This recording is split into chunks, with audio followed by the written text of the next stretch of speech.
Karate கலையில் முதல் நாள் முதல் பயிற்சி எப்படி செய்யுங்கிறத பற்றி பார்ப்போம். கராத்தே கலையில் வந்து எல்லா கலைகளுக்குமே வந்து உடற்பயிற்சிங்க ரொம்ப முக்கியம். உடற்பயிற்சி செஞ்சதுக்கப்புறம் உடம்பு வந்து வாரம் பண்ண பிறகு தான் அடுத்த மூமெண்ட்ஸ்லாம் பண்ண அப்படின்ட்டா நம்ம செய்யறதுக்கு உடம்பு எந்த பிடிப்பு இல்லாமல் உடம்பு வந்து ஒத்துழைப்பு கிடைக்கும். அதனால் எவ்வளோ ரொம்ப ரொம்ப உடற்பயிற்சி ரொம்ப முக்கியம். சரிங்களா? கராத்தே கலையில் ஃபஸ்ட் உடற்பயிற்சி என்ன, சிட்டப்ஸ், காலுக்கு ட்ரைனிங் கொடுக்கணும். அது எப்படி செய்யலாங்கிறத பாருங்கள். ஓகே, கால் வந்து ஒட்டி வச்சுக்கணும். இப்படி வச்சுட்டு இப்படி டச் பண்ணணும். கீழே உட்காந்து எழுந்திரிக்கணும். ஓகேங்களா? இது போல் 10 முறை செய்ய வேணுங்க.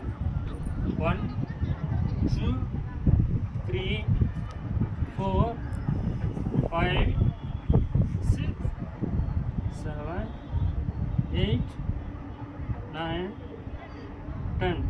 ஓகேங்களா? இப்படியே 10 டைம் ஒரு 5 டைம் 10 டைம் செய்கிறீங்க.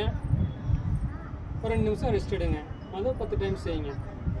புதுசில் ஆரம்பத்தில் செய்கிற போது தொடை இந்த சைடு எல்லாமே வந்து வலிக்க ஆரம்பிக்கும்.